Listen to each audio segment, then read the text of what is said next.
Hakuna kama wewe, hakuna Mungu kama wewe, hakuna Mungu kama wewe, hakuna kama wewe, hakuna Mungu kama wewe, hakuna mwingine kama wewe. Twasema asante, nasema asante, nasema asante, ewe Mungu wangu. Hakuna Mungu kama wewe, hakuna Mungu kama wewe, ewe Mungu wangu.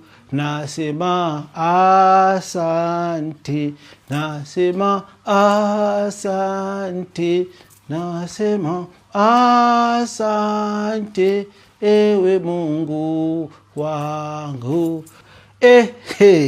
Sitaki kusema mambo mengi. Mnajua ni kwa nini mimi nashukuru Mungu, kwa nini leo niko na raha.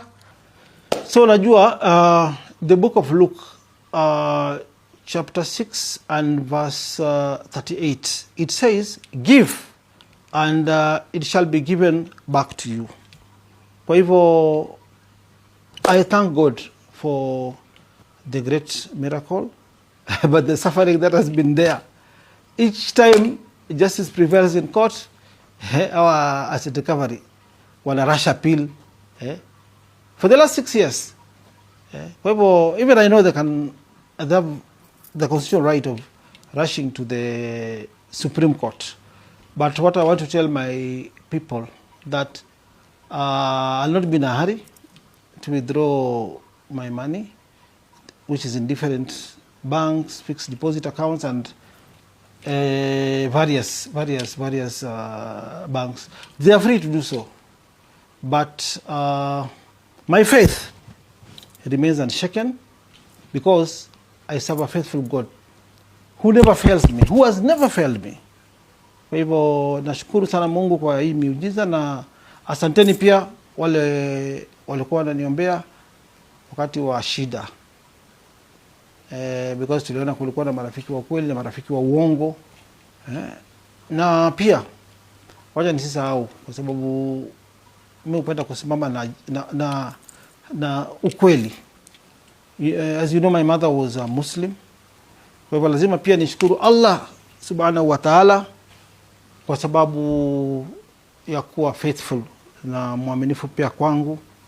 Na kuna sura nakumbuka inaitwa sura Al-Imran, sura ya 3 aya ya 54, inasema, and they planned and Allah planned, and Allah is the best of all the planners. Subhanahu wa ta'ala is the best of all the planners. Kwa hivyo mimi nashukuru Mungu, siko hapa kujipiga kifua, niko hapa kurejelea Mwenyezi Mungu shukrani. Lakini wamenitesa sana hao kina Istanbul,